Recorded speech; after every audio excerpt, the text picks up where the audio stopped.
Voilà, on se retrouve pour la deuxième partie de la vidéo aujourd'hui. Et pour ceux qui n'ont pas vu la première partie, d'ailleurs je vous invite à aller la regarder tout de suite. J'ai tourné une longue vidéo et vous m'avez posé énormément de questions, j'ai voulu répondre à quasiment tout. Donc j'ai décidé de la séparer en deux parties. Donc là vous êtes sur la deuxième partie, si vous voulez voir la première, allez sur la première et après revenez ici. Donc aujourd'hui je vais répondre à vos questions sur mon voyage, sur mon road trip solo pendant 3 mois. Donc let's go, c'est parti. Comment tu sécurises tes affaires dans la rue, dans les transports et surtout dans les hostels? Alors pareil, ça c'est une question qui m'est revenue hyper souvent. Il faut savoir que j'ai rien de valeur dans mon sac à dos et personne va me prendre mon sac à dos. Enfin il y a aucun intérêt à ce que quelqu'un me vole mon sac à dos. Donc mon sac à dos n'est jamais en sécurité. Voilà, je vous le dis, ça va peut-être vous paraître bizarre, mais qui va me voler une petite culotte, une brosse à dents ou un shampoing? Au pire, si on me le vole, c'est pas la fin du monde pour moi. Et dans tous les cas, dans les sacs à dos, vous le verrez dans la prochaine vidéo, mais dans un sac à dos comme ça,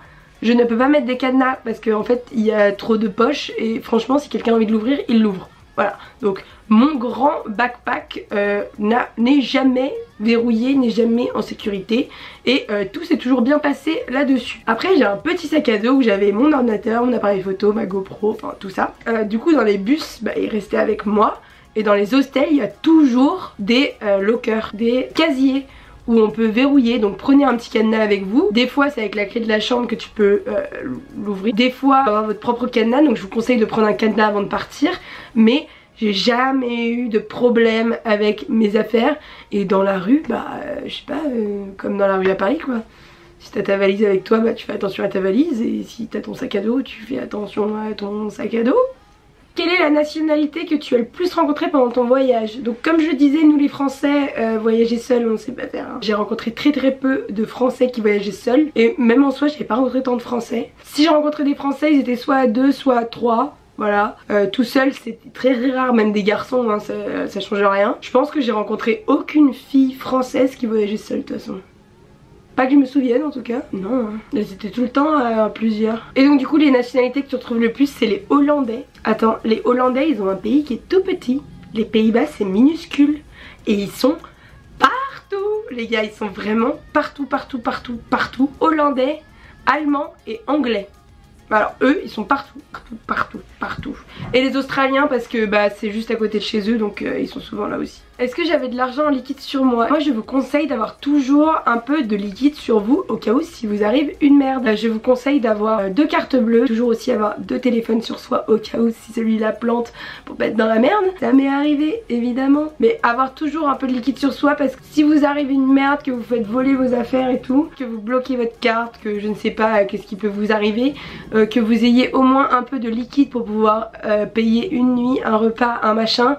J'ai toujours voyagé moi avec du liquide et même à la fin je suis revenue avec du liquide parce que pour moi c'est indispensable. Comptes-tu refaire un voyage du même genre? Oui! Je ne vous dis pas où, je compte refaire un voyage toute seule très prochainement pour une durée un peu moins grande parce que je n'ai pas besoin d'autant de temps pour faire ce que j'ai envie de faire. Oh là là, je mets trop de suspense. Je compte bien repartir 3 semaines, 1 mois bientôt, voilà. Je vous en dis pas plus. Putain j'ai des gens, vous me faites peur avec vos questions hein. J'ai une personne qui m'a posé 3 questions différentes. Tu t'es fait harceler par des hommes? Comment est le comportement des locaux envers les femmes qui voyagent seules? Tu t'es senti en insécurité à certains moments? Vous voyez vraiment le noir partout. Mais non, je ne me suis jamais fait harceler par un homme.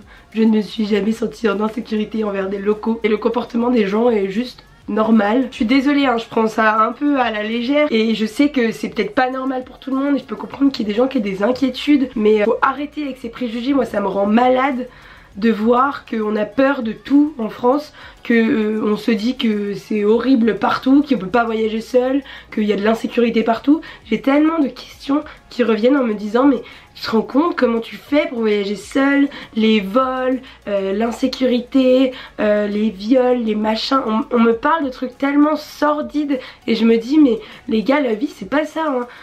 Voyager en Asie, quand tu voyages seul, tu rencontres des gens, il y a de la positivité partout. Je vous parle des hostels où oui je mets mes affaires dans un verrou, mais en vrai je mettrais mon ordinateur sur mon lit.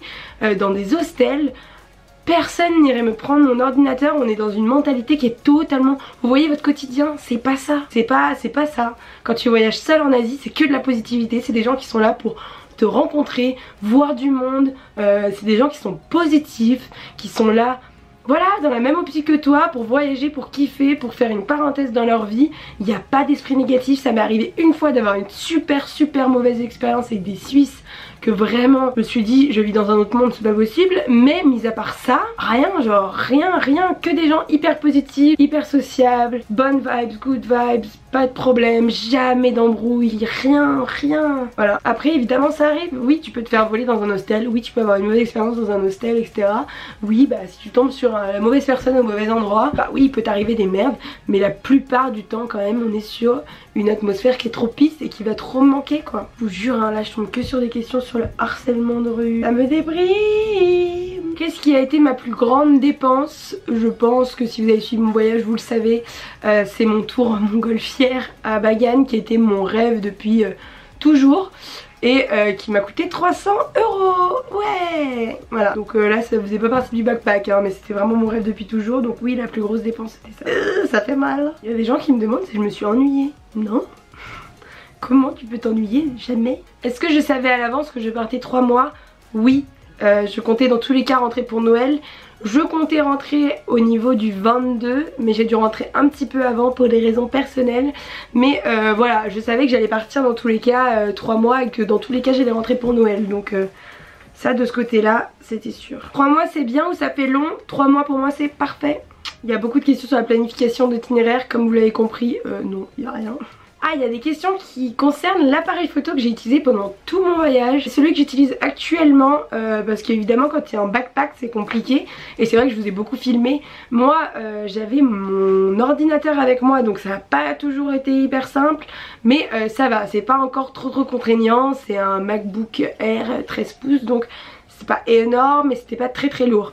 Mais concernant l'appareil photo, tout le monde m'a dit ah la qualité de vidéo est vraiment cool et tout, t'as pris quoi parce que voilà t'as pas beaucoup de place.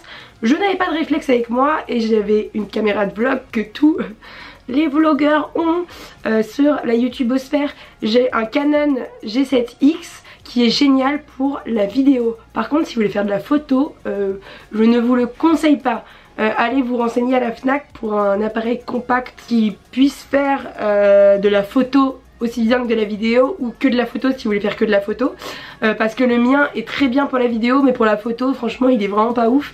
La plupart des photos que vous voyez sur mon Instagram c'est soit l'appareil photo de gens qui étaient avec moi mais qui n'était pas le mien, soit avec mon iPhone ou soit avec celui-là où la qualité est un peu meilleure que l'iPhone mais en vrai kiff. Donc au niveau de la photo je peux pas vous aider, mais si vous voulez là au niveau de la vidéo, le G7X Canon il est super bien, il est compact, il est rentré dans mon sac à main donc il était juste parfait pour moi pour vlogger, pour l'avoir tout le temps avec moi, c'était trop cool. Il y a des gens qui me demandent si j'ai rencontré l'amour.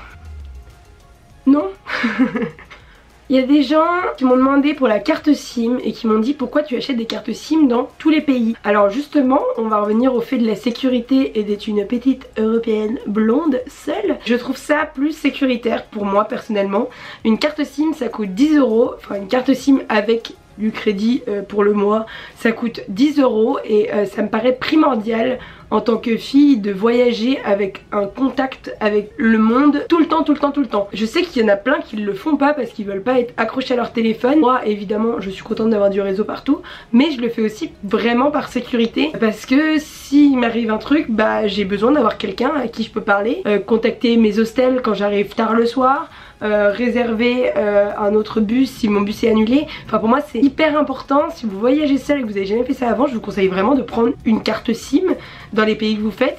C'est pas un gros investissement je trouve pour la sécurité que ça t'apporte. Donc voilà pourquoi je prenais des cartes SIM, c'était par sécurité et parce que je suis une youtubeuse extraordinaire et une instagrammeuse de folie qui veut vous faire des stories à chaque minute. Petite question sur les cartes SIM encore, où est-ce que je les achète? À l'aéroport les gars, parce qu'après c'est très galère pour trouver. Est-ce que j'ai été malade pendant mon voyage? Et j'ai eu de la chance, mais non. J'ai eu qu'une seule journée où j'ai été malade à Bangkok à cause de glaçons dans un bucket où vraiment le lendemain j'ai vomi toute la journée, donc c'était horrible. Mais c'était très bizarre parce que j'ai déjà pris plein de buckets à Causen Road et j'ai jamais eu de problème à cause des glaçons. Je suis tombée sur des glaçons pas frais et ma meilleure pote qui en a bu aussi a pas du tout été malade, donc je pense que c'est juste moi qui a pas eu de chance.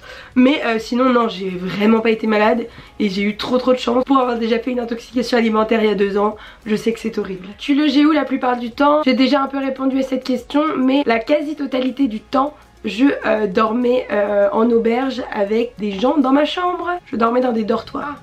Comment je réservais mes bus internes dans les pays? Il y a plein de gens qui m'ont demandé si je réservais sur internet. Non les gars, ne réservez pas sur internet les bus parce que ça va être plus cher que dans la réalité. Réservez dans les auberges ou dans les petits boubous que vous voyez dans la rue, etc. Mais en auberge, prenez tous vos déplacements en auberge parce que déjà ils vont venir vous chercher directement à l'auberge la plupart du temps et ce sera moins cher que sur internet. C'est une bêtise de réserver sur internet. Arrêtez de prendre que la sécurité et de faire tout à l'avance. Vivez au jour le jour les gars. Est-ce que j'ai fait des vaccins particuliers? Non. J'ai regardé si mon hépatite A et mon hépatite B étaient à jour. J'ai pas fait de vaccin particulier, j'étais déjà partie il y a 2 ans et j'avais tout qui était à jour. Mais arrêtez d'être flippé surtout. Alors j'ai mon avis qui est très personnel, très tranché en ce qui concerne les médicaments à prendre pour le palu que les gens peuvent vous prescrire avant de partir. Le palu, c'est une maladie qui peut être mortelle, qui s'attrape par les moustiques et qui est très peu présente en Asie du Sud. Il y a des traitements contre le palu, c'est des médicaments que vous devez prendre avant votre voyage, pendant votre voyage, après votre voyage. Sauf que ces médicaments sont pas forcément très bien pour votre organisme et vous pouvez passer vraiment des bonnes vacances de merde à prendre ça. Donc par exemple, il y en a beaucoup qui le prennent pour aller en Birmanie ou pour aller à Bali. Bah, j'ai appris à Bali, je savais pas à Bali, mais en Birmanie, etc.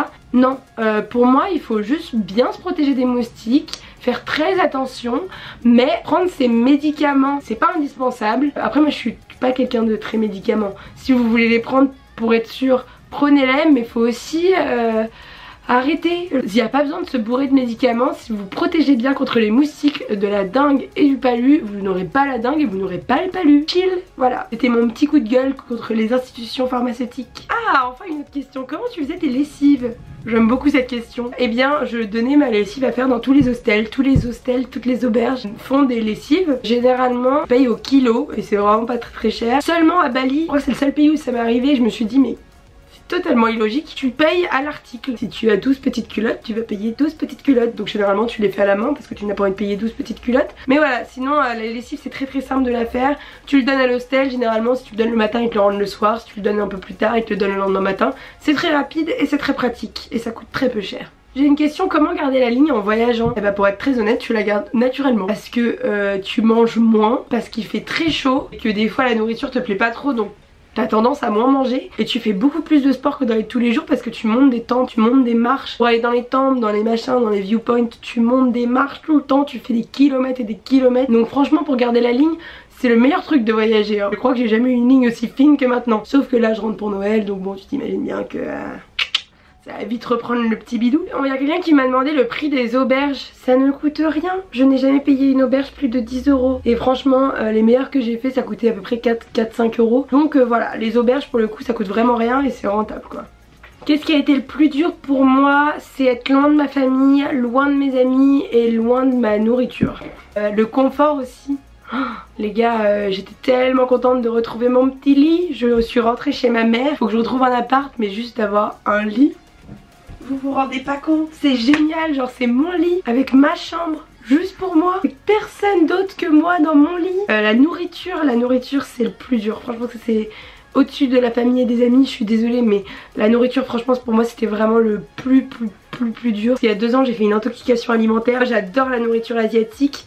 Mais en fait mon corps me dit juste je peux pas trop en manger. Si j'en mange tous les jours genre non. Je vais vous dire un truc pas du tout glamour, mais j'ai promis que je le dirai dans une vidéo et je tiens mes promesses. Et je suis déjà très contente d'être rentrée en France au niveau de mon transit intestinal. Parce que comment vous dire que de manger du riz, enfin manger toujours la même chose, manger asiatique, moi personnellement mon corps n'est pas du tout adapté à ce mode de vie. Et allez je le dis, j'ai chié mou pendant 3 mois, voilà.